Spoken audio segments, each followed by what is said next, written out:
Mataji, all clear? Yes, Prabhuji. Okay. Hare Krishna. Wish you first of all a very happy Ekadasi today. Hare Krishna. Which is why you're seeing me in color clothes today. It's like one special day, right? Okay, so let's commence today. We have to read chapter 15, Purushottama Yoga, Yoga of the Supreme Person. Purusha means person, Uttama is supreme. Okay, therefore it is Supreme Person, right? This is actually a pencil diagram. I found this online. It was really beautiful, amazingly done. Who is this deity? Anyone knows? Anyone can post on the chat box quickly. Govinda. I'm looking for Venkateshwara Swami. Very nice. Thank you. Mahavishnu. Balaji is the right I was looking for. Thank you so much. Let's proceed. Our obeisance to Sri Sri Radha Govinda temple deities of ISKCON Mangaluru, and our pranams to our Guru, Srila Prabhupada. Nama Om Vishnu Padaya Krishna Preshtaya Bhutale Srimate Bhakti Vedanta Swami Niti Namine Namaste Saraswati Devi Gauravani Pracharine Nirvishesha Shunyavadi Paschatyadi Satarine Jai Shri Krishna Chaitanya Prabhu Nityananda Shri Advaita Gadadara Shri Vasadi Gaura Bhakta Vrinda Hare Krishna Krishna Krishna Hare Hare Hare Rama Rama Rama Hare Hare. Yesterday was chapter 14, conditioning of the modes. Yesterday was about, we saw about the Maya, right?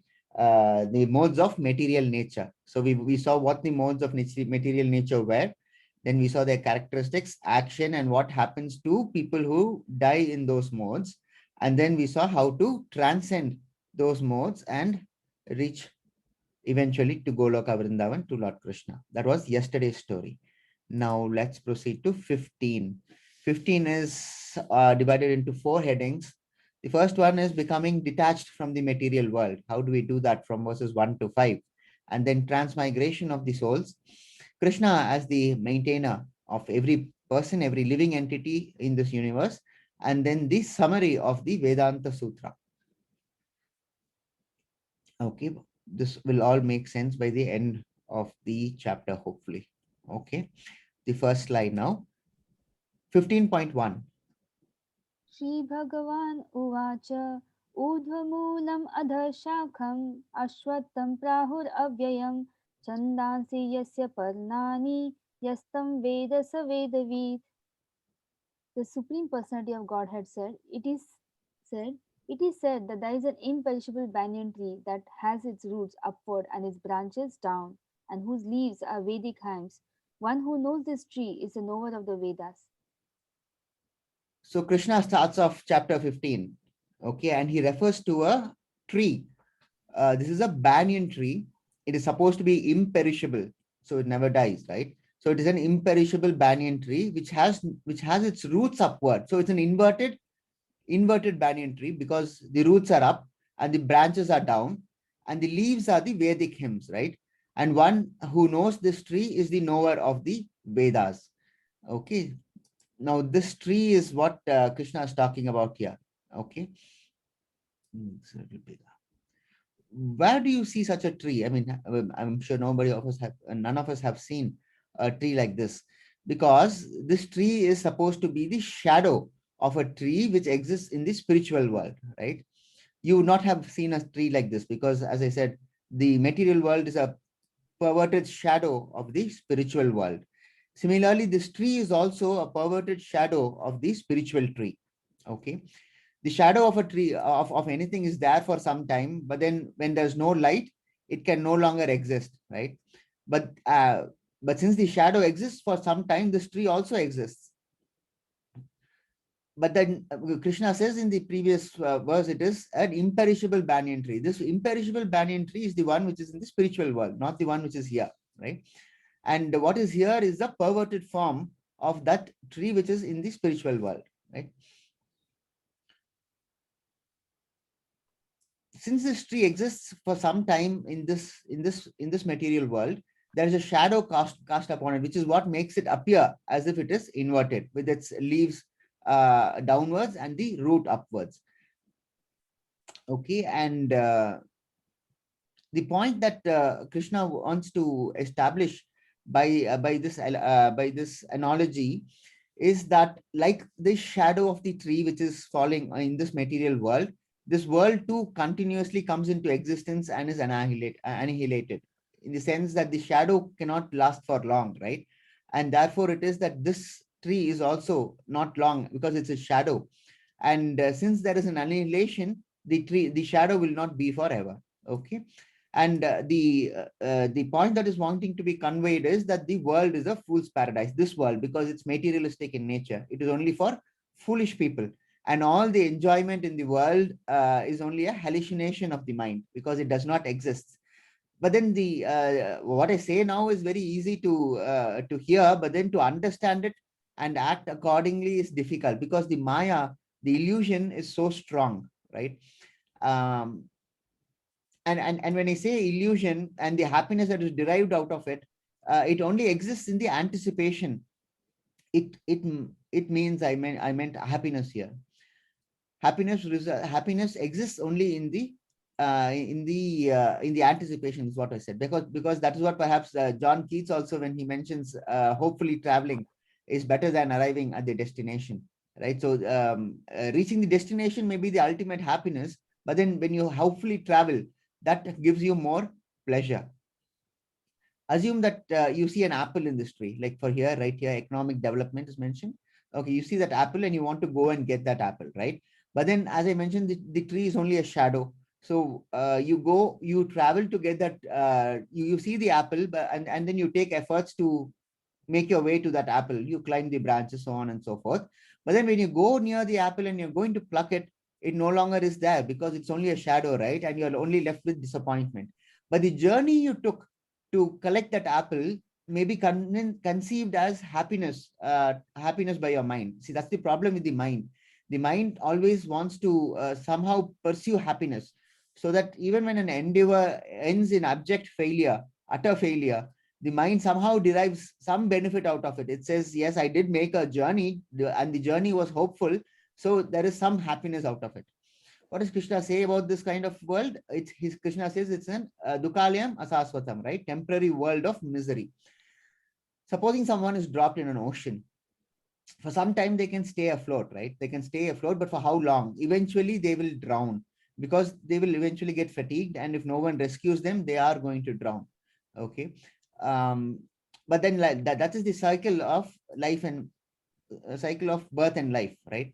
An intelligent person sees this and realizes that there is only one happiness, and that is breaking out of the cycle of birth and death, and to return to Godhead, right? That is the true happiness. Now what we see here is all maya. Okay, all maya in different ways.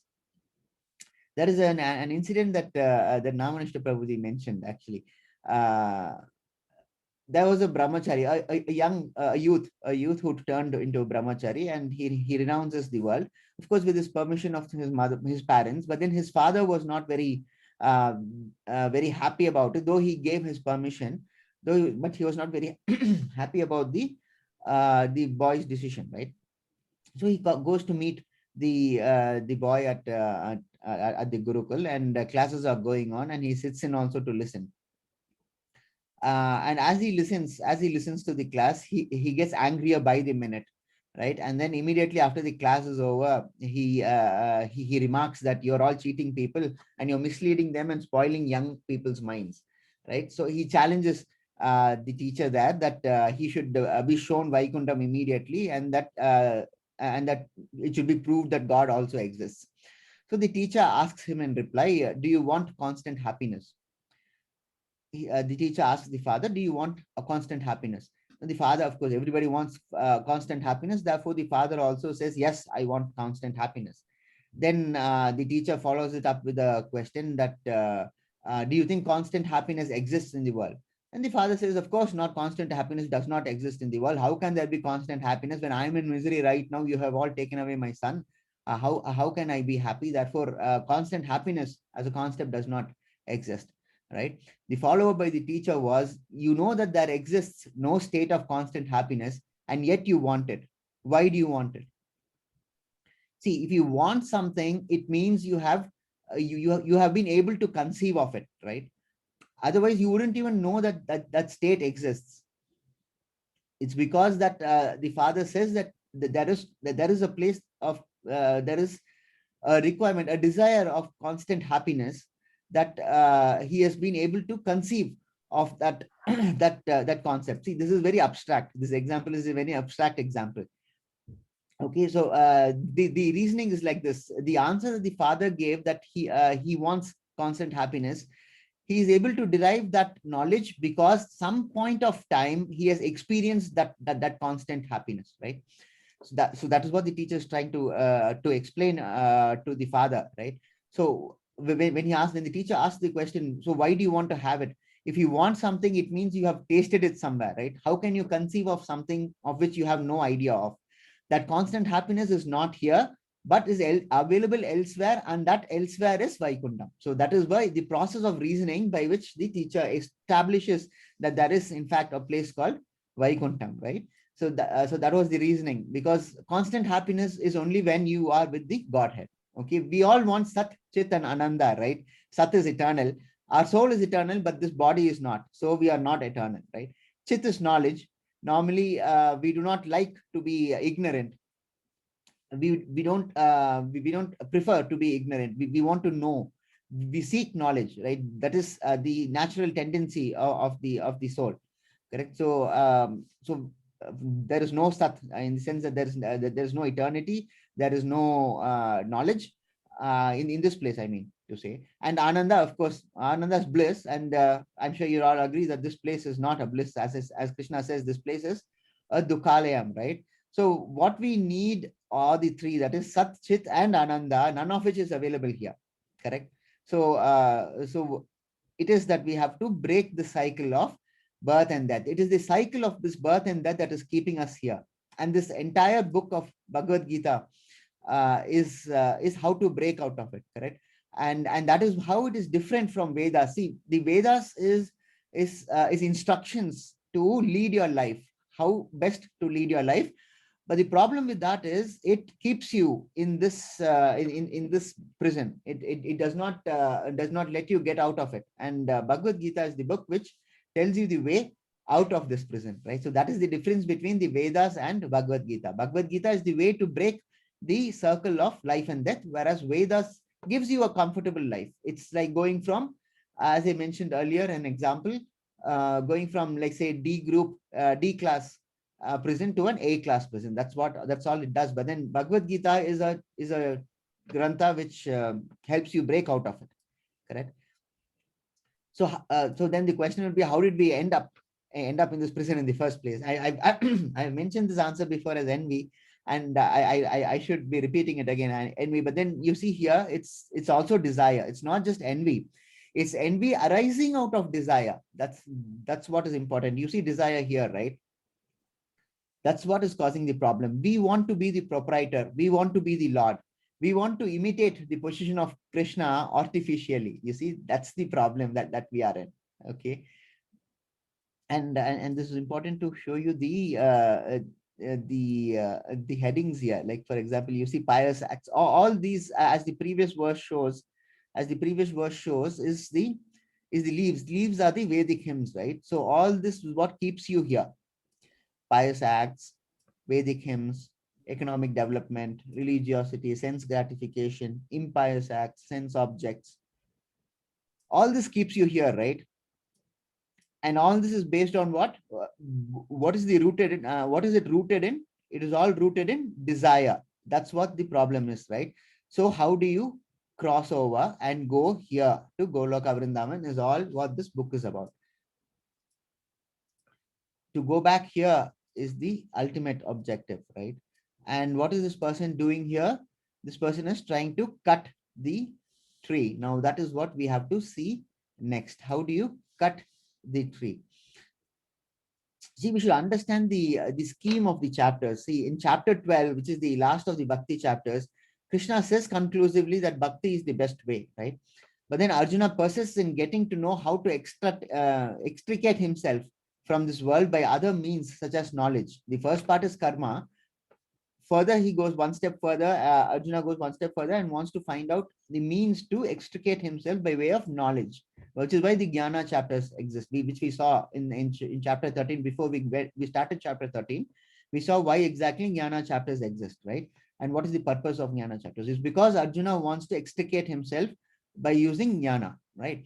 First, which is why then what happens in chapter 13, Arjuna asks about Kshetra, Kshetrajna, that is the field and the observers of the field.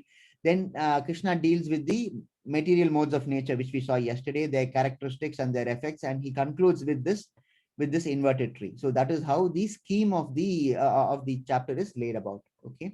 See, today we take shelter of our senses and we are suffering. The object is to leave this entire business of sense gratification, which is another heading here. See, sense gratification. The object is to leave this here and go take shelter of Purushottama, Purush Uttama, right? And to serve him at Goloka Vrindavan. That's the entire object of this purpose. Okay, 15.2. The branches of this tree extend downwards and upwards, nourished by the three modes of material nature. The twigs are the objects of the senses. The tree also has roots going down, and these are bound to the fruitive actions of the human society. See, we have to understand what this tree is. This tree does not exist, right? But it is there. It is an analogy. All this comparison, you see, this is what is called a simile, I think. Yeah.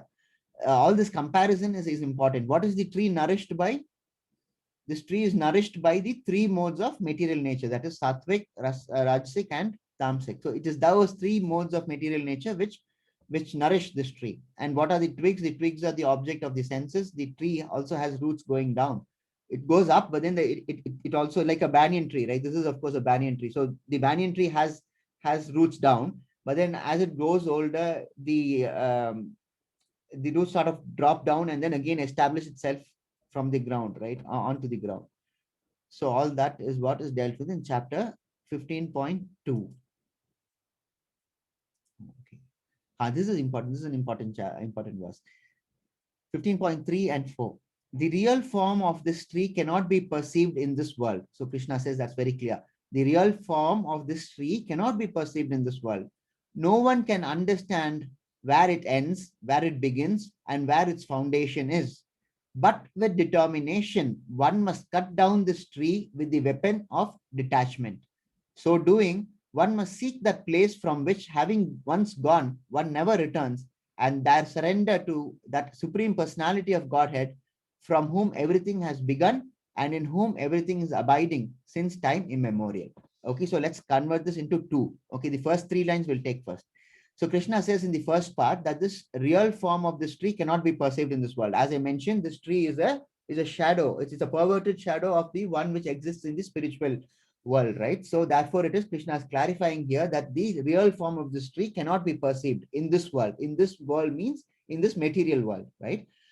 Krishna says no one can understand where it ends, where it begins, and where its foundation is. Okay, because of course the tree doesn't exist here, which is the reason why no one is able to find out where it ends, where it begins, and where its foundations are. This line is very important. But with determination, one must cut down this tree with the weapon of detachment. What are the two things that must be emphasized here? One is determination. The other one is detachment. So what must you do? You must, with determination, cut down this tree with the weapon of detachment. With detachment is equated to a weapon, right? Important. Now the second part. So doing, that is once you have cut it, once you are determined, and then you cut the tree of which we saw previously. What happens? So doing, one must seek that place from which, having gone, one never returns. Where is this? This is Goloka Vrindavan, where once you go, you never return. See, as of now, we are here. We are here because we have gone, we have come out of it, right? So when once having experienced all this misery and this whole having been satisfied about this independence that it wanted to imitate Krishna, right? It was envious of Krishna. Now having suffered all these consequences, if it goes back, there is that desire of going to needing to return is not going to come back, which is what is explained here. So doing, that is once after you cut the tree, one must seek that place from which, having once gone, one never returns. And that surrender to that supreme personality of Godhead, from whom everything has begun and in whom everything is abiding since time immemorial. So what is there in that place? That place where once having gone, you never return. The supreme personality of Godhead is there, right? And what is his nature? Everything has begun from him and everything is abiding in him since time immemorial, right? So as I mentioned, we split this into two, right? And what is this? The determination. The important keywords here are determination, right? Mind does not permit you to be determined, but then it is the same mind which also permits you to be determined. That's the duality, right? Mind also distracts you, but it also makes you determined. So with the mind is, if you notice that your mind is chanchala, in the sense that it is not steadfast, then you have to slap your mind. You shouldn't give in when the mind is getting distracted, right? You should use your willpower. See, willpower is like a muscle. You have to keep exercising it, and unless you keep exercising it, it's not going to get strong, right? So if you see anything for that matter, it's not just cutting down this tree, anything for that matter, if you're focused and if you see your mind wavering, you slap your mind and bring it back to the business at hand, right? And you focus again. And that is how determination develops, and that's how willpower is developed, right? And determination is what the focus word here, because without determination, this weapon of detachment is of no use, correct?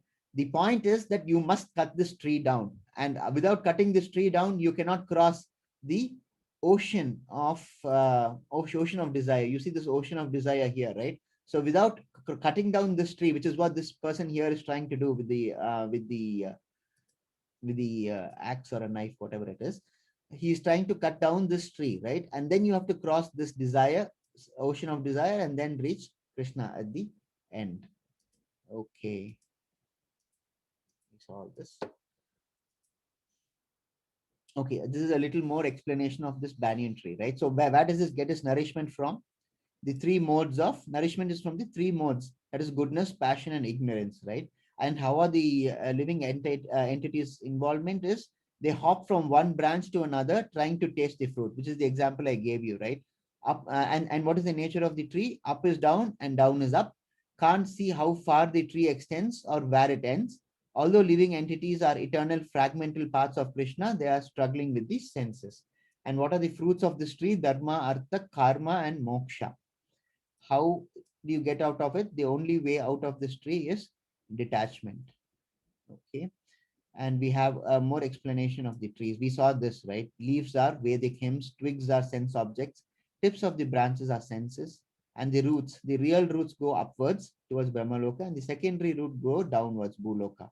Then we also saw about the attachment and aversion. It is bound by fruitive actions by human society. And this entire tree is a reflection on desire. See, this is the tree which is at Goloka Vrindavan, right? Now, this tree is what is being reflected here as a shadow, and that is why it is inverted. You get the simile, right? Okay, so let's proceed. Okay, this is a story from Mahabharata, popular simile. Okay, Vidura explains the story to Yudhishthira in this Tri Parva of Mahabharata. Okay, beautiful description he gives, but we don't have the time to go through the entire description, so I'll make this short. Okay, so you see this person hanging here, right? This person is us. Okay, and if this person slips, he's going to fall into this pit of snakes, and it is instant death. Okay, because the snake is going to bite, and all these snakes are poisonous snakes. It's not that they are not poisonous. Okay, and what do these snakes denote? These snakes denote time. So eventually you are going to slip and you are going to fall into this, because this place is what? Dukalyam Asasatan, right? So this is how at this stage, this is stage one, right? So this person is hanging here and the time is ticking. You see these two rats here, right? One is white, the other one is black. White is day, black is night. Okay, and what are they doing? They are gnawing at the tree. So as time goes by, this branch either way is going to fall. Even if you don't slip, this branch is going to break, because this day and night is gnawing at it, and this entire thing is going to break, and you're going to fall into the pool with these snakes, poisonous snakes, right? Okay, so anyway you're going to die. That's what these two rats indicate. Now, what is this elephant? This elephant is the ear. an entire year, which is why it's got the entire trunk in it. Supposing these two also don't work, then this is going to uproot the entire tree, and even then you're going to fall. Okay. So one thing is clear, you're going to fall, right? You see this beehive here, right? This beehive has a lot of bees, and these bees are stinging you. Okay. And since you're holding on to it, they are stinging you more because you're not able to defend yourself, right? So as long as you hold on to life, they keep stinging you. Now, what are these bees? These bees are the experiences, the miseries that you face in life. Okay, you see this fellow sticking out his hand at his tongue, right? His tongue, right? So there are a few drops of honey which drip from the beehive. Okay, now those are the good experiences that you get. So just look at this person. This person is clinging on to life, which he knows is going to end very soon, either in a day or a year. Anyway, he's going to fall into this pool with these poisonous snakes and die. But then he gets time to relish that drop of honey which falls onto his tongue, in spite of all the bees that are stinging him. In all, when he's caught up in all this material pleasure of this one drop of honey, he fails to see Krishna extending his hand and asking his child to climb aboard so that they can go back to where they originally belonged, right? So this is a simile for that. We tend to hang on to this in spite of Krishna lending a hand and calling us back. And the end of the story is that the dharma of the soul is defeated when you don't take the hand of Krishna to go back to Goloka Vrindavan. 15.6.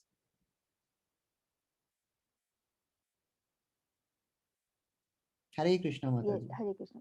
Hare Krishna. This is one of my favorite shlokas.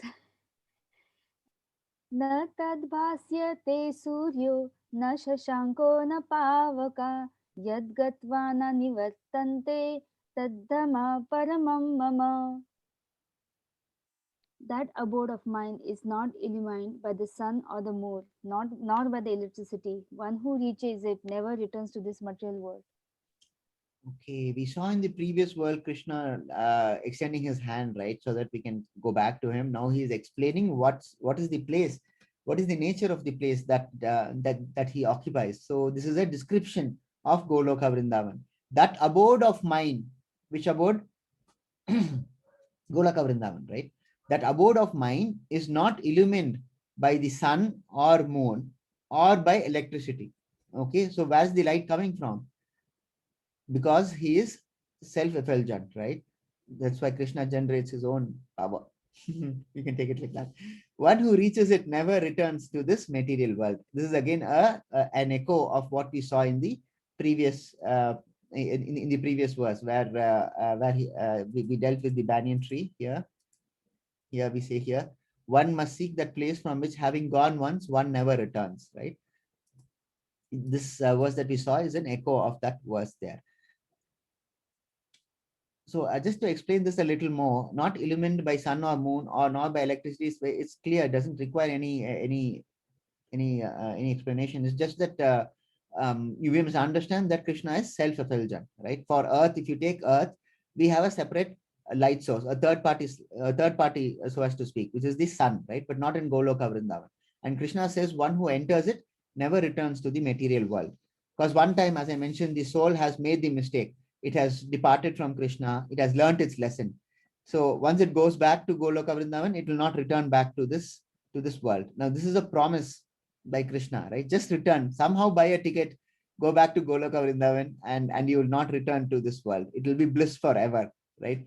Like how the fairy tales say, right? They lived happily ever after. That is how it is at Goloka Vrindavan. 15.7.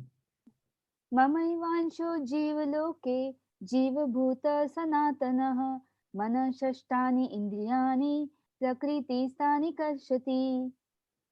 The living entities in this conditioned world are my eternal fragmental parts. Due to the conditioned life, they are struggling very hard with the six senses, which include the mind.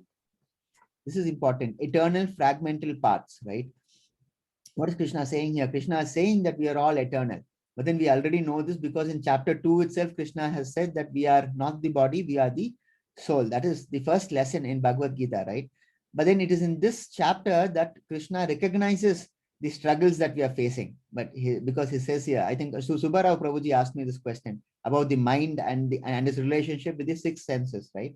Due to the conditioned life, they are struggling very hard with the six senses. Who is struggling very hard? All the living entities.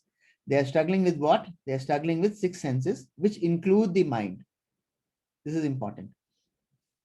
Okay, and this is important because even though in chapter 2 itself Krishna has explained that we are eternal because the soul is eternal, it is here that Krishna explicitly refers to the struggle that the living entities are facing. The emphasis here is on the struggle we are facing. Why? Because of the six senses, which also include the mind. Okay, therefore it is that here the emphasis is on controlling the senses and not giving into sense desires. See, once the senses start to prevail, then there is one thing for sure, that they are going to starting to struggle. Okay, and which is why at the all pervasive, a common thread, as it were, in this entire book is to control the senses, right? Krishna says we are a part of him. We have to understand here the difference between part and parcel and part. Okay, Krishna here, when he says, what is the difference first? Let us see the difference. Difference between part and parcel and just part. Okay. Now, what is part and parcel? Let's take a sugar cube as an example. Okay. Now, if you break a small piece of that sugar cube and you taste it, okay, you are going to get the same amount of sweetness that you would get when you taste that larger sugar cube, right? That is, therefore it is that the small piece which is broken off from the larger sugar cube is called the part and parcel of the sugar cube, right? So the small piece is called the part and parcel of the larger sugar cube. But then what is part? A part, let's take a chair for an example. Okay, a broken chair, of many pieces. Okay, so you cannot go and sit on a broken chair which is broken into many pieces, right? You can't take a piece of the chair and sit on it because it'll be too small. It cannot serve the purpose of a chair.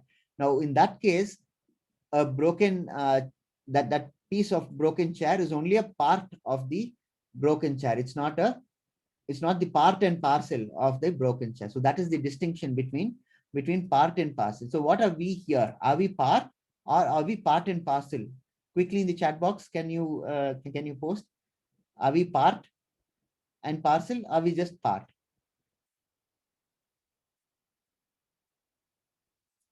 PP would do. PP means part and parcel, and P can be part. Okay, there's okay. Part and parcel is the right answer. Very good.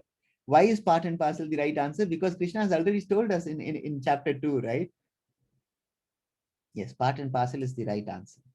See, as I've also mentioned this before, qualitatively we are similar. We have the same qualities, but quantitatively it's an entirely different story. We are nowhere, right? You take a tiny drop in the ocean, but that tiny drop will have all the qualities of the entire ocean, but it does not become the ocean, correct? It can never become the ocean. That is how it is. So therefore, it is that we are part and parcel of the Lord. Okay. 15.8. शरीरं यद् याप्नोति यच्चाभ्युत्क्रमतीश्वरः गृहीत्वैतानि संयाति वायुर्गन्धानि वाशयात्. The living entity in the material world carries his different conceptions of life from one body to another as the air carries the aroma. Krishna is saying again here about the process of transmigration, right? So what is carried on? See, the body expires. We all know that. Okay, and it decays and it's gone, right? But still Krishna says that the living entity in the material world carries his different conceptions of life from one body to another. So what exists once your material body is gone? What exists? Your soul, of course, exists. All right, very good. But apart from that, you also have a subtle body which is transferred again to the next body. So please keep that in mind. Soul is always there, but the subtle body is the one which which saves up all. It's like let's say a flash drive, right? You save data in it, right? So that data is the subtle body, and that subtle body also occupies the next body that we take. I've given this example. Krishna also has given this example here. Like as the air carries aromas, I've also given this example at when we dealt with chapter 13, correct? Rashmi, sorry, Neha Mataji, Hare Krishna. Yes, Prabhuji. Please have Bolo Kripa lyrics ready. Bolo Kripa, Koile Krishna, Okay, poem Prabhuji. by you're familiar with it, right? I'll see, Prabhuji. Please look up Google for Bolo Krishna. Oh my God, yeah, that the thing that I just mentioned. I'll just tell you 1 second. Bolo Kripa, Koile Krishna. Okay, okay. Hare Krishna. Hare Krishna. Yeah, as I was saying, this the comparison here that Krishna makes is to air which carries aromas. And as I was saying, chapter 13 also I mentioned this. See, if the air passes through a field of roses, right? You get obviously a pleasant fragrance. But then if the same air passes through a dirty place, the air stinks, right? So therefore, it is that the air is the same in both the cases, but it is the circumstances which makes the difference. And therefore, when Krishna says that different conceptions of life is transferred from one body to another, it is those conceptions which bring that flavor to the next life. So it is more of a verse on transmigration. Okay.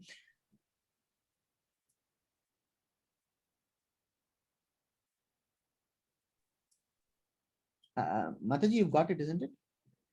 Yes, Prabhuji. Yes, excellent. Okay. See, going back to this verse again. Apart from these two aspects, there is also another view, another angle, a point of view from which you can interpret this, not interpret, no, understand this. See, in order to better serve the soul, the body has to cooperate with the soul, which is how the different conceptions of life come into being, right? So, which is why I said is that in order to better serve the soul, the body has to cooperate with the soul and to try to get good karma. Eventually, once the equations are balanced out, then you adopt akarma, which doesn't result in any karma, right? So therefore, it is that we should be careful of what we do. Think before whatever it is that you're doing. Bad karma is not burning. Bad karma is not easy. Chanting is the recommended way to burn karma. We have also seen this in the previous lessons. We have seen lessons in this course itself on what is to be done from gathering karma, how to prevent gathering karma, right? Surrender the work to God, sacrifice the result for God, and no karma will touch you. That's what we have seen earlier. Eventually, take his shelter, and no karma can ever touch a true devotee. If you don't serve Krishna, then we become servants of our senses, and that leads to a lot of trouble. 15.9. The living entity, thus taking another gross body, obtains a certain type of ear, tongue, and nose, and sense of touch, which are grouped about the mind. He thus enjoys a particular set of sense objects. So again, we are still on transmigration, right? So previous chapter, we saw the different conceptions of life, which is taken from one body to another. Here, Krishna is on the physical aspects of it. The living entity, thus taking another gross body, obtains a certain type of ear, tongue, and nose and sense of touch, which are grouped about the mind. Okay, thus he enjoys a particular set of sense objects. Now, what determines this particular set of sense objects is your desires. Supposing you have a predominant desire to eat meat, right? And you are in this human body. Krishna says, all right, so you want to eat meat, very good. I'll put you in the body of a tiger so that you can satisfy that desire, because you are free from all social obligations, right? A tiger, I think I mentioned this yesterday also. A tiger has no restrictions. It doesn't have to carry a fork and a spoon, a fork and a knife with it, right? To eat, it just tears the meat apart and eats. Thereby, it satisfies his desire. So Krishna aids in satisfying your desires so that you can come back soon to him, right? But then he also says, please curtail this. One desire will always lead to another desire. There is no end to it, right? So therefore, Krishna says, curtail your desire. I will satisfy your desire so that you come back to me soon, but then please curtail it. And this is a video I wanted to show you. which shows how the when Krishna says here, he enjoys a particular set of sense objects and a certain type of eye, tongue, ear, tongue, and nose. Right. So this I thought would be relevant. Let's just play this very quickly. Oh.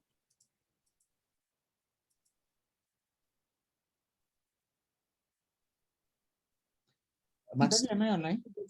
No, Prabhuji, it's not played. It's not playing, no? Okay. What happened? Okay, there's some problem with this, so let's skip this. Anyway, this was supposed to be a morphing video of this person changing into other beings, but nevertheless, it doesn't seem to be working.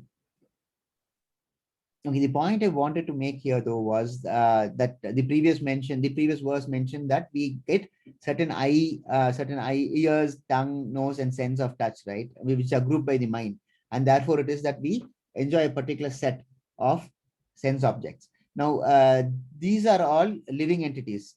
Had the video played, we would have seen that. I don't know why it's not playing. Wait a second. No, not working. Okay, so once we've taken a gross body, we take it up with certain types of features, right? An ostrich has a longish beak. A duck has a flatter beak. Birds have smaller faces, but they all have what they all have eyes, ears, the mouth. Those features are common, correct? So we can take all these different features and yet maintain some amount of similarity, but they are not the same, because whatever features that we take would suit the desires that we have at that particular time or the earlier time, which all again relates back to karma. So all this is revolving about karma, which is why karma, we saw in the Karma Yoga chapters itself, towards the end, we saw that the workings of karma is so intricate, and which is why it is not one of the reasons, which is one of the reasons why it is not kept at such a high place, because we can't anticipate as to how a karma would work out for us. We think we may be doing good, but then we get bad karma out of it also. So therefore it is that towards the end of the Karma Yoga chapters, we find that it is not given such an important place, because we are not able to exactly understand how it works. I'll illustrate that by an example. Let's say a cow is there. So what is the basic feature of a cow? It's definitely a vegetarian, right? It cannot have a desire to eat meat like the tiger. Let's assume it develops such a desire. So what happens after it expires? It gets into the body of a tiger, right? So that it is able to satisfy its desire. Depending on the mind that they have, these things happen. They enjoy a particular set of sense objects. Some may like meat. Supposing you're a tiger, as I mentioned, obviously you're not going to eat grass, right? And lie around like a cow. If you're a tiger, then you're automatically rajasic. You have to hunt, you have to kill, and then that again generates karma. So all this is this vicious cycle, which is why Krishna keeps saying throughout the Bhagavad Gita, control your senses, and you're special because when the soul is in the human body, you have rational thinking, you have the power of rational thought, right? And that is when you can really control and regulate your thoughts. And that's why Krishna keeps repeating throughout the chapters that you have to control your senses. 15.10. उत्क्रामन्तस्थितं वापि भुञ्जानं वान्गुणान्वितं पश्यन्ति ज्ञानचक्षुषः. The foolish cannot understand how a living entity can quit his body, nor can they understand what sort of body he enjoys under the spell of the modes of nature. But one whose eyes are trained in knowledge can see all this. 15.11. The endeavoring transcendentalist who is situated in self-realization can see all this clearly. But those who are not situated in self-realization cannot see what is taking place, though they may try to. Now 15.10 and 15.11 are related, because Krishna here deals with the realization of what goes on, and who can understand, who can come to that realization. Okay, these two words are important. See, I'll give you an example. Supposing you have a car and it is broken down. Okay, now what do we all do? The first thing we do when a car breaks down is we lift up the bonnet and we look into it as if we know everything inside. And there is so many buyers going around hither thither. We have absolutely no idea of what goes into what and what does what, right? But then we keep looking at it as if we are able to understand what is going on, correct? But then that's not the point, right? So what is it? We eventually come to the conclusion that we don't know what is going on and we call a mechanic. Now the mechanic looks into it and he immediately knows what is exactly to be done to rectify the situation. Similarly, Krishna says that the foolish cannot understand this concept of birth and rebirth, right? And how succeeding body is given based on karma earned in the previous births, and what happens when the material modes of nature act upon the body.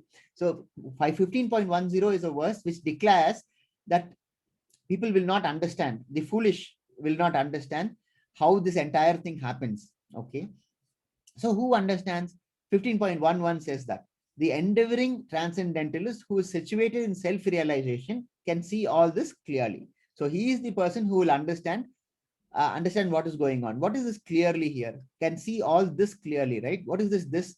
This here is relating back to this one, to the previous verse. What does the previous verse say about? That the foolish cannot understand how a living entity can quit his body, nor can he understand what sort of body he enjoys under the spell of the modes of material nature. So that is what the person does not understand. Okay, so this here then relates back to the previous verse.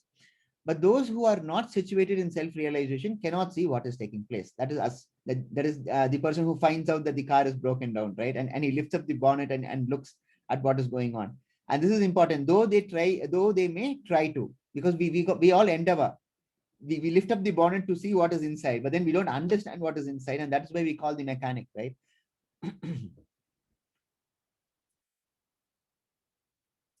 And when you call this mechanic, but then you should get that realization. See, what happens is when you sometimes lift up the bonnet, you think you would be able to figure out what is going on. You tinker with it a little bit by yourself, and then you eventually you give up. But then we have to understand things which are beyond us, and then learn from what is going on inside. And one of the first steps there is to join a class like this, where you get to know the basics, the fundamentals of Bhagavad Gita, right? And you should also put aura where it belongs. See, you call a mechanic, right? But then you are not going to give him an aura, right? He's got knowledge, but then you're not going to give him an aura. Like whereas on you take something else, like a film star or a cricketer, they hit a six or they deliver a hit film, and we go gaga about them, right? You give an aura to them where it should not belong. Correct. Whereas what is it that they have done? They can hit the ball well, and then they can act well. See, that is not knowledge in that sense. Whereas this person here, the mechanic, he knows what has gone wrong with the car. Now the car here is not just the car. The car here is an analogy to our mind, to our body, to our psyche, to our soul itself, right? So that is what it is. So you should give aura to a person who has knowledge. For example, Vedas, the very word Veda means knowledge. What is Vidvan then? Vidvan means a learned person, correct? A person who is learned in the Vedas is a Vidvan. So therefore, it is that we should focus on giving aura at the right place, ascribing aura to the right place. And the right place is the place where knowledge is emitted from. Okay. And the focus must be on simple living and high thinking. See, as mentioned before, what we spent in the first quarter of our life, 25 years gone, just like that, is learning a skill, not avidya, right? So at least now we have started picking up the basics of vidya, and we are trying to find our way back to Godhead. That is why Vedanta Sutras begins. I mentioned this before. Atatu Brahma Jigyasa. Therefore, inquire about your nature. It's the only book which starts with the word therefore, correct? Knowledge is the true power, which is why it's called power, right? Knowledge is the only one thing which can get you back to Godhead, but it gets you back to Godhead only if it matures and lodges securely in your mind as bhakti. Otherwise, as Rajagopalacharya said yesterday, and I played it yesterday, he says it's useless tinsel, right? So unless that is clear, we are not going to go back to Godhead. 15.12. Okay, so next three verses that you will find 12, 13, and 14 are an echo of the opulence chapter. So Krishna says about himself more here.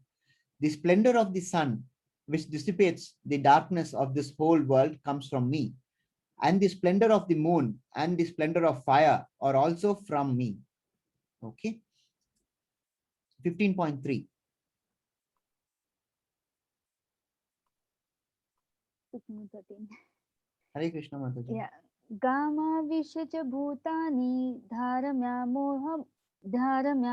mamojasa pushnami saushadhi sarva soma bhutva rasatmaka. I enter into each planet and by my energy stay in orbit. I become the moon and thereby supply the juice of life to all the vegetables. As I mentioned, the next three verses would be Krishna explaining about his opulences, relating back to the previous chapter we saw on opulences, right? Now, what is Krishna saying? And this is an amazing sloka because Krishna refers here to heavenly bodies and the fact that they are staying in orbit. So at least 5,500. It goes back to 1,200 million years, but then at least 5,500 years ago, we are aware of this concept of gravity, right? Krishna says it clearly here. When you say Krishna is everything, we really mean everything, right? Just imagine at least so many years ago, 5,500 years ago, they knew that there was some force which keeps the planet in orbit. We call it, of course, Krishna. Newton, Newton, right? Newton comes around. Yes, Newton only. Newton comes around to 500, just about before 500 years, 1600s actually, and finds out more about it and calls it gravity. So it's just a labeling, an exercise in labeling, right? Like Newton calls it gravity. For us, it's Krishna, because for us, Krishna is everything, right? Even at that time, even 5,500 years ago, we knew that Krishna was operating to keep those planets in orbit in a way that which is why I mentioned previously also, a system has been developed, and that system has been developed by Krishna, right? The software is there, and what is going on today is according to that software. So nothing new is happening. It's just that somewhere down the line we have lost this knowledge. Tragic, actually. So much knowledge, right? 5,500 years ago we knew what was operating on the planets, and today we are still looking to the West to guide us. So much knowledge is being lost. It's really tragic. 15.14. Hare Krishna. Hare Krishna. Aham Vaishvanaro Bhutva Praninam Dehamashita Pranapana Samayukta Pachamyanam Chaturvidham. I am the fire of digestion in every living body, and I am the air of life, outgoing and incoming, by which I digest the 4 kinds of food stuff. So again, Krishna here is saying that he is the fire of digestion in every living body, right? And the air of life, outgoing and incoming. And he is also the power of digestion.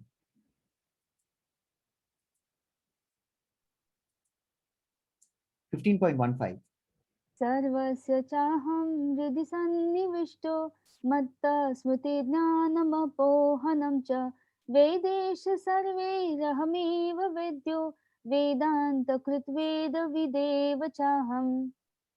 I am seated in everyone's heart, and from me comes remembrance, knowledge, and forgetfulness. By all the Vedas am I to be known. Indeed, I am the compiler of Vedanta, and I am the knower of the Vedas. Important verse. Krishna says he is the remembrance, knowledge, and forgetfulness. And Krishna repeats here that he is in the heart of all living beings. So many times Krishna is saying this, right? Almost we've seen at least 6 chapters now, which say that Krishna is in everybody's heart as the super soul. It is being now the same message is repeated here again. We saw this in chapter 13 specifically, Kshetra Jnana. 2 elements in the heart. What are they? One is soul, the other is the super soul, right? Now Krishna says further here, he explains this further, that he is the cause of smriti, jnanam, and apohanam. Remembrance, knowledge, and forgetfulness. See, this forgetfulness is important, is usually misunderstood. Forgetfulness can be a great gift, right? Imagine what would happen if we are able to recall all our previous lives. We would go mad. Seriously, so many lives, so many deaths, so many bad memories, so few good ones. Happiness, distress. I must say sometimes we be harsh to someone, right? And then we feel bad, and we regret it. See, We get angry in a moment, and then we shout at someone, we speak hurtful words against them, and then we regret about it a little later. But then as time passes by, we forget, and with that forgetfulness comes peace. See, the other person also forgets. Other person also forgets, which is what enables them to forgive us, right? That is why they say time heals all wounds. Now imagine if you don't have forgetfulness, what will happen? That wound will never heal, right? This time can never play that role of healing our wounds, correct? And once that wound never heals, nobody is going to forgive anybody else. So forgetfulness is not bad at all times. It actually serves a very important purpose, isn't it? I'm sure you'd agree. Forgetfulness is very important. And Krishna proceeds to say, by all the Vedas, I am to be known. Okay, clear. Indeed, I am the compiler of the Vedanta and I'm knower of the Vedas. Very clear. I've mentioned this before. Even Ved Vyas is an avatar of Krishna. I told you, right? There are six categories of avatara. So he comes in one of those categories. And please dispel this impression that has been cast into our mind by the society that there are only 10 avatars of Vishnu. Okay, it's not like that. You read more. You read Srimad Bhagavatam. There is so many avatars, many avatars. This is what Krishna is also saying in Bhagavad Gita. Yuga yuga. Every time he comes. 15.16. There are two classes of beings: the fallible and the infallible. In the material world, every entity is fallible, and in the spiritual world, every entity is infallible. So the journey to going back is this process from being fallible to being infallible. Well, this is the difference between the material world and the spiritual world, right? Now, besides these two, there is one, that is the Supreme Personality of Godhead, who is maintaining us all. Okay. Now, this picture I wanted to show you. Yes, this picture is a scene from Srimad Bhagavatam. Okay, this is a picture in a this is a story where 16,108 princesses are abducted by a demon called Narakasura. Okay, so they are abducted, they are held in confinement, and they pray to Krishna to come and rescue them from this demon. Now Krishna goes with his wife Satyabhama. Now why he take Satyabhama along with him? That's an entirely different story. It's for some other time. Okay, so he reaches there with Satyabhama, and Krishna rescues them eventually after vanquishing Narakasura. But then after they have been rescued, they raise a very valid point. They say, now that we have been abducted, who will marry us? And they give the example of Sita. Okay. Now, then they say that you've come all right in honoring our prayers, but then what is the point of us now being saved? And besides, now that we have seen you and you are so attractive, we can not marry anyone else, but we want to marry you. Now, Krishna says that he's already married, but they insisted, and to honor their devotion, Krishna marries them, right? And what does Krishna do after he marries them? He expands into 16,108 forms. And he asks Vishwakarma to make 16,108 palaces and houses each one of his wives there, right? And then Narada visits Krishna in some of these palaces, and he narrates this in Srimad Bhagavatam. He says, Krishna is in every one of those houses, and he discharges his duties as a householder to the best of his capability, in the sense as how the Vedas say that a grihastha must be, right? And he's keeping his spouse the most happiest.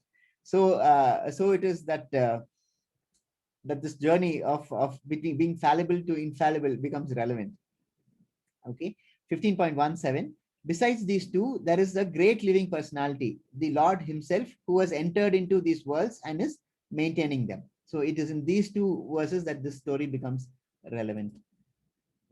Chat flashing. Yes, yasmachkaram atitoham aksharadapi chottama atosmi loke vede cha pratita purushottama. Because I am transcendental beyond both the fallible and the infallible, and because I am the greatest and I am celebrated both in the world and in the Vedas as a supreme person. It's evident the greatness of Krishna, right? What does Krishna say? He is transcendental. Of course, we know that. We've seen it throughout the Bhagavad Gita. He is beyond fallible and infallible. This is important. You remember what I've told you before? Krishna is not bound by his creations. He is beyond karma. He is beyond the material modes of nature, right? So again, he is emphasizing here, he is beyond infallible and fallible. And because I am the greatest, I am celebrated both in the world and in the Vedas as that supreme person, correct? That greatness of Krishna. All the demigods, Brahma, Brahma and Shiva are all offering prayers at Vaikundam in this scene. You see Shiva here, right?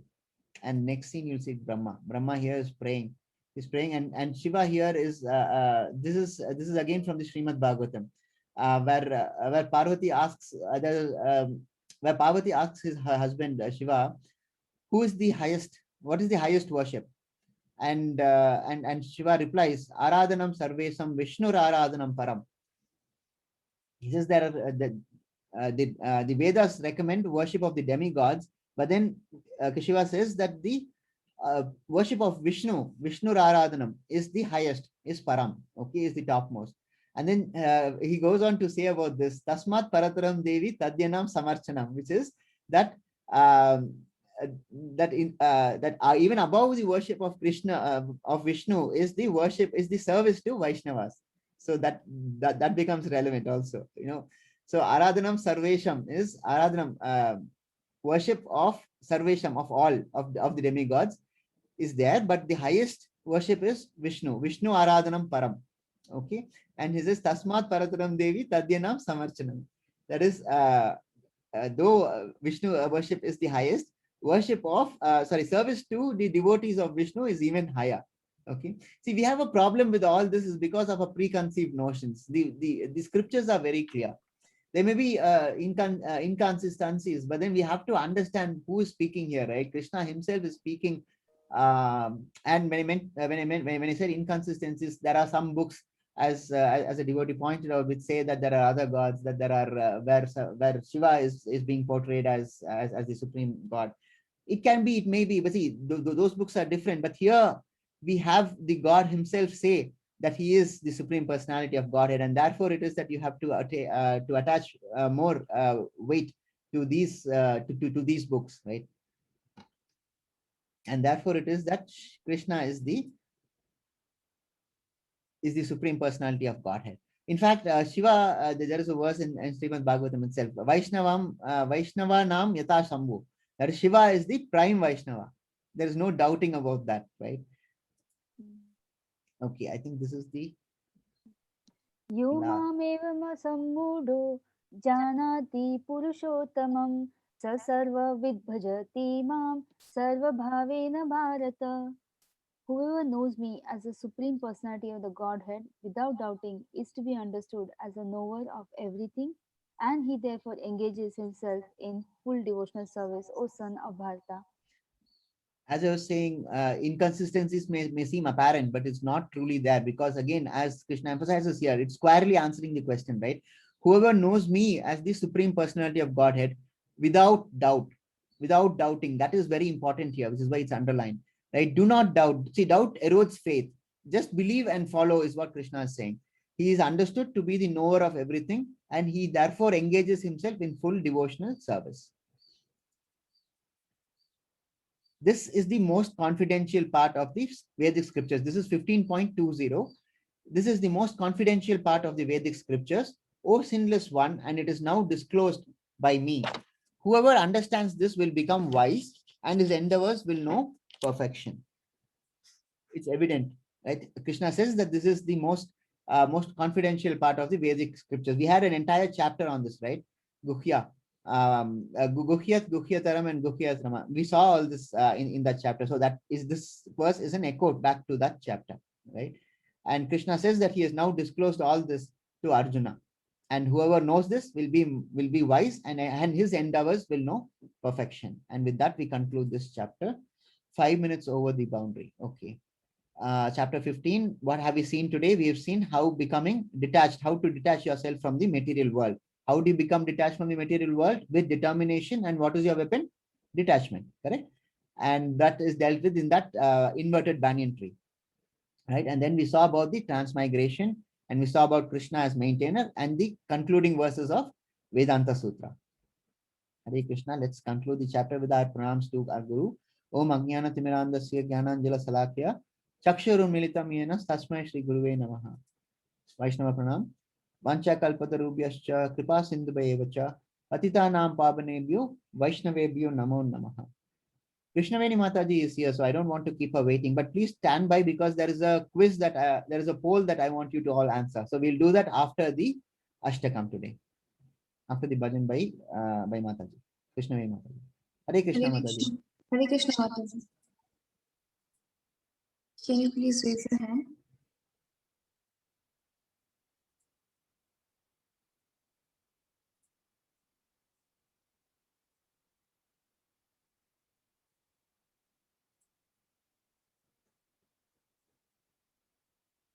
Yes, Hare Krishna Mataji.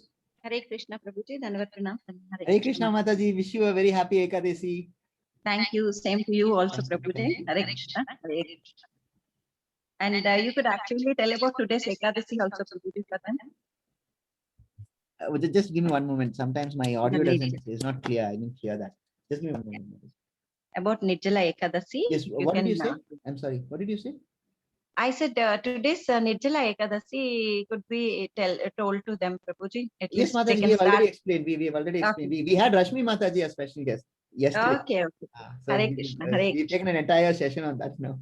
Hare Krishna. Okay, Dandavat Pranam. Hare Krishna.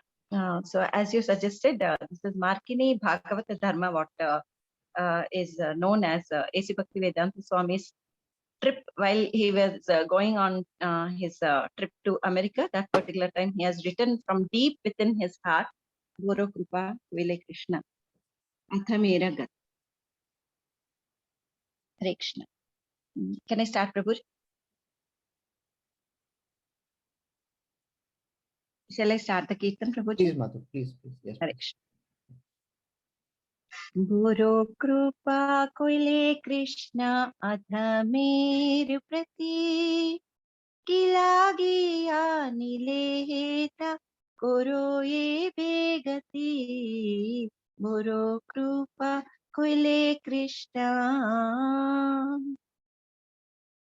Moche ki chokachadaba ye nahe ki nani beti ye ugrastane Guru Kripa Vile Krishna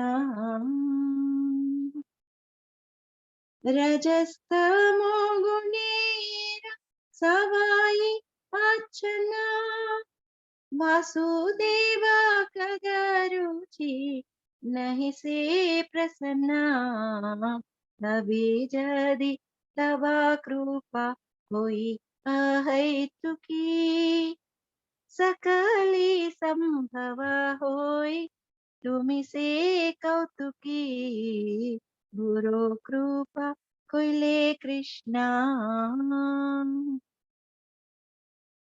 Ki bhave बुझाले तारा मुझे से रसा इता कृपा करो प्रभु कोरी निज भाषा तुम्हारा इच्छाया सब कोई माया बशा तुम्हारा इच्छाया नाशा माया रा परशा गुरु कृपा Vile Krishna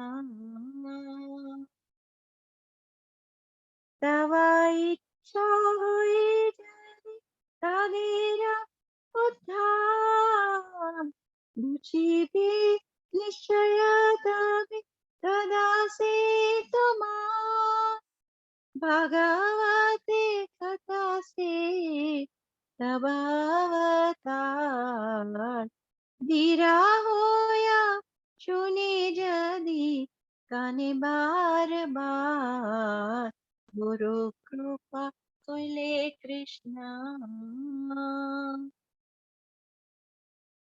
Srunvatam Swatata Krishna Punya Shravana Kirtana धृत्यन्तस्तो ह्यपत्राणि विधुनोति सुहृत्सताम् नष्टप्रायेष्वभद्रेषु नित्यं भागवत सेवया भगवती उत्तमश्लोके भक्तिर्भवति नैष्टिकी तदा रजस्तमो भावा कामलोभादयश्च ये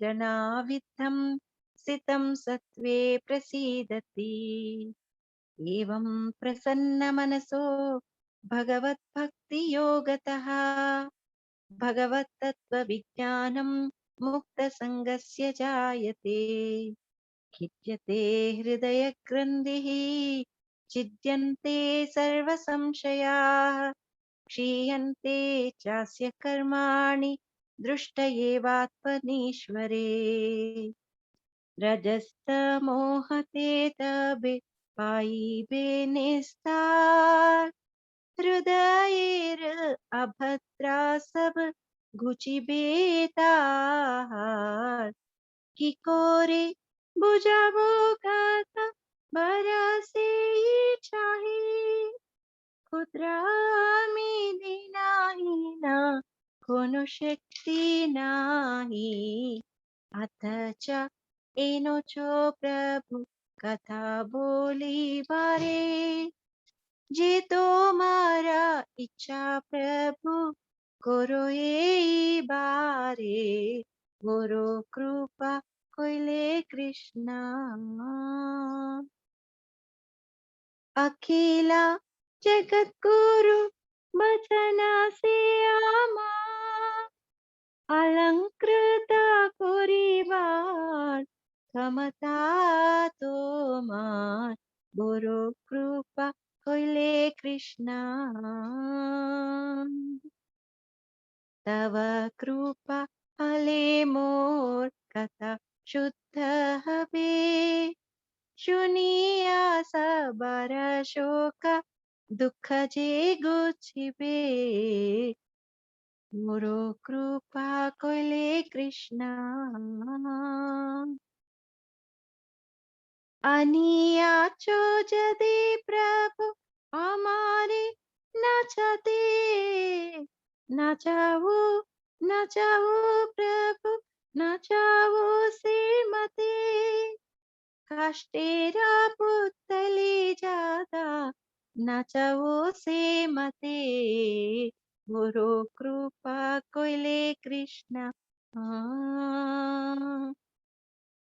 भक्ति नई विधानाई नामे खूब धरो भक्ति वेदांता नाम ये बेसार्थक करो भक्ति नई वेदानाई नामे खूब धरो भक्ति वेदांता नाम ये बेसार्थक करो गुरु कृपा कोइले कृष्णा अथ मेर प्रति किलागिया नीलेटा करो ये बेगति गुरु कृपा कोइले कृष्णा सर्वम Shri Krishna अर्पणम. This is the beautiful kirtan what Srila Prabhupada has written in total surrenderance to Lord Krishna. Prabhuji, do you want me to read the translation? Or if there is time only we can do, Yes, Prabhuji? Or yes, Mataji, there's definitely time. Please go ahead. Yeah. It's a wonderful kirtan. It's a beautiful, beautiful kirtan. You was just, I mean, this is really beautiful. Just please do read. Please do read, Mataji. Thank you. Thank you so much, Prabhuji. Translation I would read from the script only. Otherwise, I have written down the bhajan. I have written because sometimes in scrolling it goes up and down. Yes, yes. So Mataji, no for problem. bhajan I didn't depend on the lyrics. For Okay. translation I am Okay. definitely Okay, depending on the Mataji. lyrics. Sure. Hare Krishna. The first one. My dear Lord Krishna, you are so kind upon this useless soul. Truly, truly I'm a useless soul too. You're But all- I do not know why you have brought me here. Now you can do whatever you like with me. But I guess you have some business here. Otherwise, why would you bring me to this terrible place? Most of the population here is covered by the material modes of ignorance and passion. Absorbed in material life, they think themselves very happy and satisfied. And therefore, They have no taste for the transcendental message of Vasudeva. I do not know how they will be able to understand it. But I know your causeless mercy can make everything possible because you are the most expert mystic. How will they understand the mellows of devotional service? Oh Lord, I am simply praying for your mercy so that I will be able to convince them about your message. All living entities have become under the control of the illusory energy by your will. And therefore, if you like, by your will, they can also be released from the clutches of illusion. I wish that you may deliver them. Therefore, if you so desire their deliverance, then only will they be able to understand your message. The words of Srimad Bhagavatam are your incarnation, and if a sober person repeatedly receives it with submissive oral reception, then he will be able to understand your message. It is said in the Srimad Bhagavatam, the verses what I read in between, Prabhuji. Yes, ma'am. Sri Krishna, the personality of Godhead, who is the Paramatma, super soul in everyone's heart, and the benefactor of the truthful devotee, cleanses desire for material enjoyment from the heart of the devotee who has developed the urge to hear his messages, which are in themselves virtuous when properly heard and chanted. By regular attendance in classes on Bhagavatam and by rendering of service to the pure devotee, all that is troublesome to the heart is almost completely destroyed. And loving service unto the personality of Godhead, who is praised with the transcendental songs, is established as an irrevocable fact. As soon as irrevocable loving service is established in the heart, the effects of nature's modes of passion and ignorance, such as lust, desire, and hankering, disappear from the heart. Then the devotee is established in goodness and he becomes completely happy. Thus established in the mode of unalloyed goodness, the man whose mind has been enlivened by contact with devotional service to the Lord gains positive scientific knowledge of the personality of Godhead in the stage of liberation from all material association. Thus the knot in the Hare Krishna Prabhuji, if you can scroll it Oh, up. I'm sorry. Sir, Hare Krishna. Thus the knot in the heart is pierced, and all misgivings are cut to pieces. The chain of fruitive actions is terminated when one sees the self as master. This is all from Bhagavatam, Hare Krishna. He will become liberated from the influence. This is from the song, 9th one. He will become liberated from the influence of the modes of ignorance and passion, and thus all inauspicious things accumulated in the core of the heart will disappear. 10th, how will I make them understand this message of Krishna consciousness? I am very unfortunate, unqualified, and the most fallen. Therefore, I am seeking your benediction so that I can convince them, for I am powerless to do so on my own. Somehow or other, O Lord, you have brought me here to speak about you. Now, my Lord, it is up to you to make me a success or a failure as you like. O spiritual master of all the worlds, I can simply repeat your message. So, if you like, you can make my power of speaking suitable for their understanding. Only by your causeless mercy will my words become pure. I am sure that when this transcendental message penetrates their hearts, they will certainly feel engladdened and thus become liberated from all unhappy conditions of life. Oh Lord, I am just like a puppet in your hands. So if you have brought me here to dance, then make me dance, oh Lord, make me dance as you like. I have no devotion, nor do I have any knowledge, but I have strong faith in the holy name of Krishna. I have been designated as Bhakti Vedanta, and now, if you like, you can fulfill the real purpose of Bhakti Vedanta. I've got goosebumps, Mataji. Goosebumps I've got. I mean, just Fine. look at the attitude, right? I mean, Yes, and then we all know how it concluded. Oh wow, beautiful, Mataji. Thank you so much, Mataji. Thank you so much. Especially on Ekadasi, it was very special. Thank you so much. Mataji has been muted. Can you please unmute? Yes, Yeah, Guruji. okay. Done. Hare Krishna Mataji. You can Hare unmute Krishna, yourself. Hare Krishna. So every preacher has to repeat these words. We can only be puppets in the hands of Lord Krishna. Thank you so much for giving me the opportunity on this Ekadasi to sing this bhajan of Srila Prabhupada. Thank you all who Entirely have our listened, pleasure. and Hare may you Krishna. all be blessed by Srila Prabhupada and Lord Supreme Krishna. Hare Krishna. Thank you. Hare Krishna, Mataji. Hare Krishna. Thank you, Thank you so much. Dandavat Pranams. Okay, so we go back to the polls, and let me just share this quickly. There are 3 questions, all from this chapter, of course. So let's see how you understood the chapter.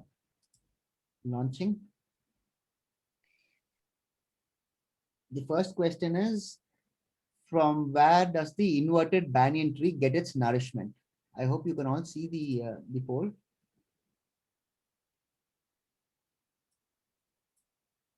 Let me stop sharing this first. From where does the inverted banyan tree get its nourishment? That's the first question. From the lower parts of the tree, from the 3 modes of material nature, both A and B, none of these. Okay, that's the first question. So far, only 1 has voted. That's strange. Okay, 2 have. Okay, it's starting to come in now. Second question is, fill in the blanks. With dash, should one cut off this tree with the weapon of dash? Okay, the options are determination, detachment, personality, detachment, connection, science, knowledge, reality. That's pretty straightforward. I dealt with this in the class. 3 is, from dash comes remembrance, knowledge, and forgetfulness. Options are Vedas, within, Supreme Personality of Godhead, karma. Okay, so for 40% of the class has voted. I'm sure more can vote.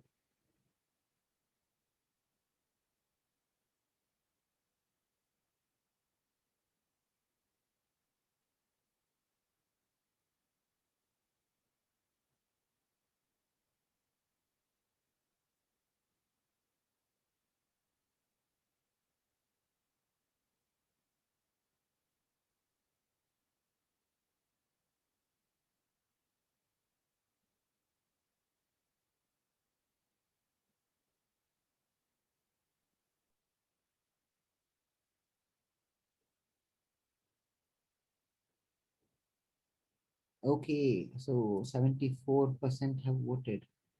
So I concluded. 2 minutes have lapsed, so I think I'll conclude now. Closing in 5, 4, 3, 2, 1, 0. Good. 80%, 81% have voted. Good, wonderful. Okay. Mending poll and sharing the result. Okay, so the first question was, from where does the inverted banyan tree get its nourishment? 70% have got it right. From the three modes of material nature. That's the right answer. It's definitely not from the lower parts of the tree, because you see it's an inverted tree, right? So the lower parts of the tree, as I showed in the picture also, were all leaves, correct? So unless you get very technical about it, it doesn't work. The verse says so. The verse says in so many words that the nourishment comes from the 3 modes of nature. Let me just show you that verse. Just a second. So this is what we mean.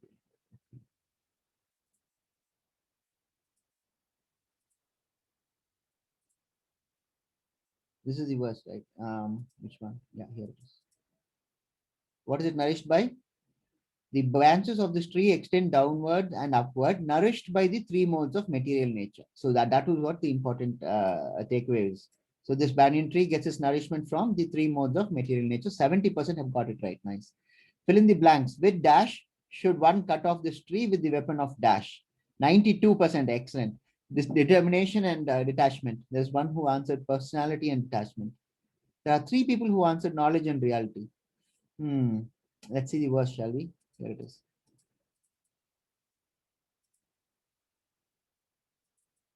Yeah. But with determination, one must cut down this tree with the weapon of detachment. It's also underlined, right? And the third question is, from dash comes remembrance, knowledge, and forgetfulness. 78% have got it right. So this is from the Supreme Personality of Godhead. Let's see where Krishna deals with this towards the end.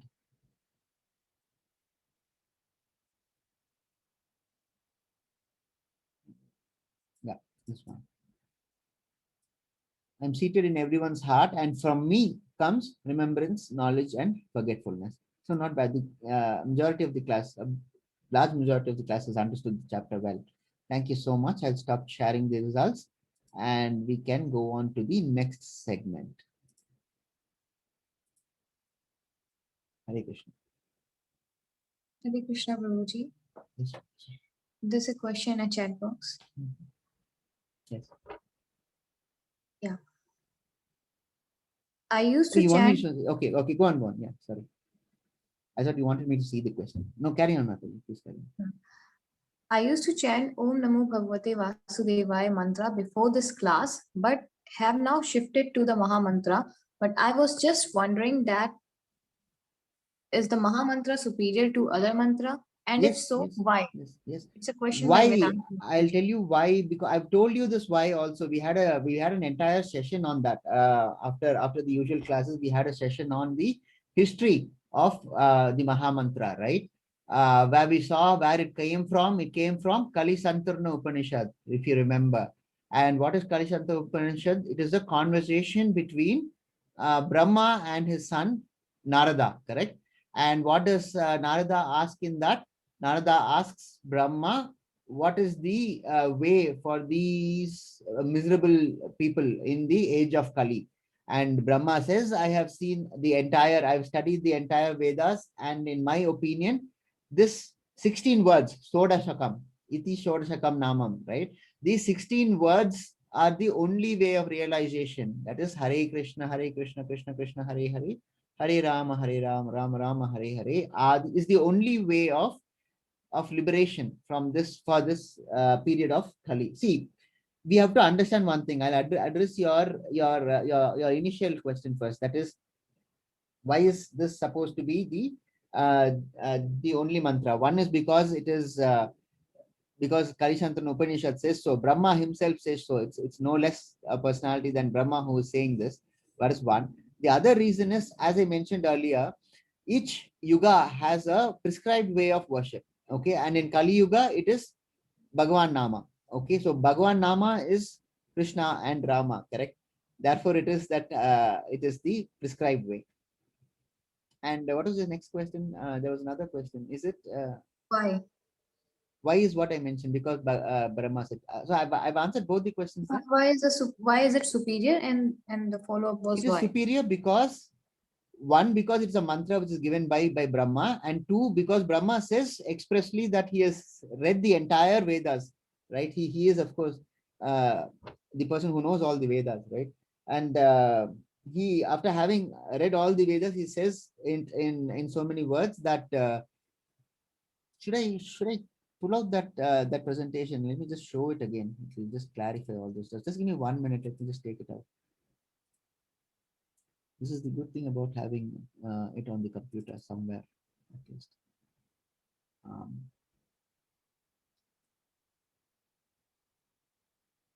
Yeah, here it is. Excellent. Let me share it.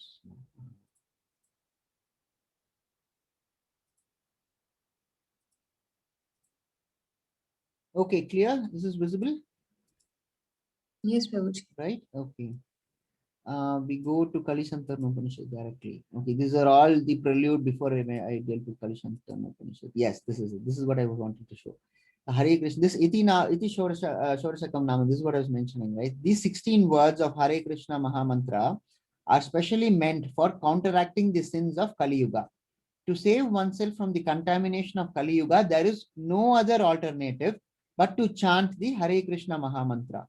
After searching through all the Vedic scriptures, one cannot find a method of religion for this age so sublime as the chanting of the Hare Krishna Maha Mantra. And there is one more, that Hare Nama. Where is that?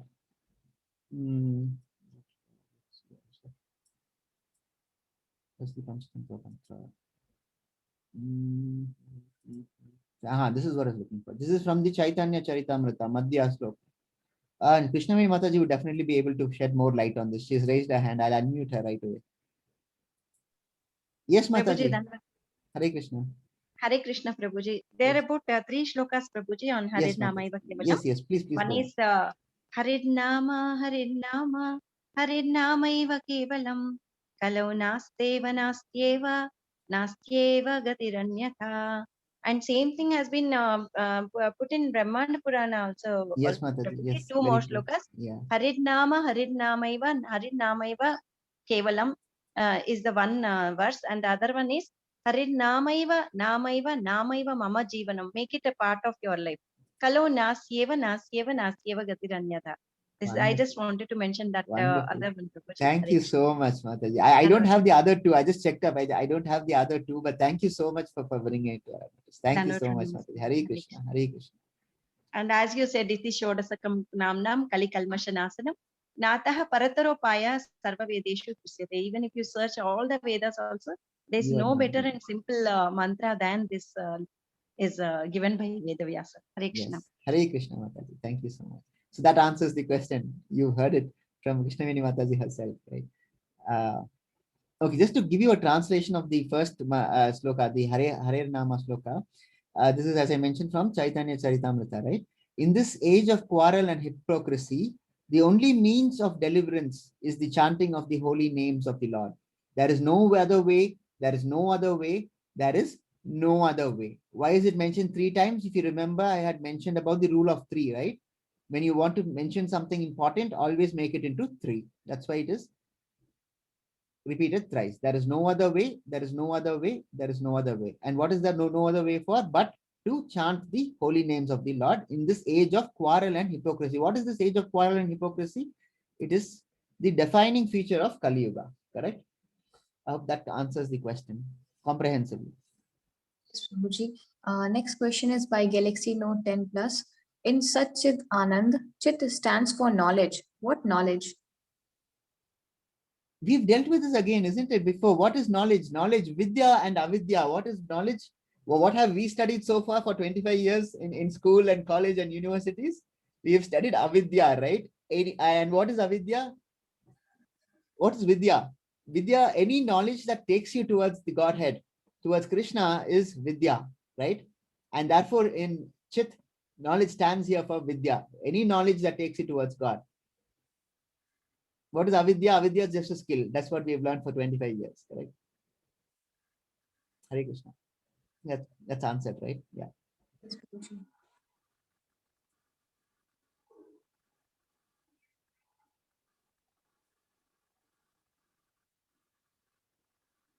There's an acknowledgement by Vedanti Mataji. Thank you Oh, so much, okay. Sri Ram Prabhuji and Krishna and Veni Mataji. Beautifully explained, very content with the answer. Hare Krishna. Hare Krishna.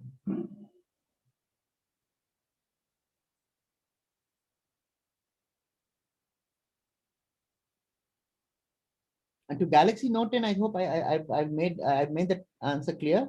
Yes, Prabhuji. Okay. Yeah. Galaxy Note 10 Plus sent it. Thank you so much. Oh, okay. Any other questions? No, Prabhuji. Not yet. Okay, then we can conclude we can conclude the session. I mean, if there are no other questions. Yeah. Sure, Prabhuji.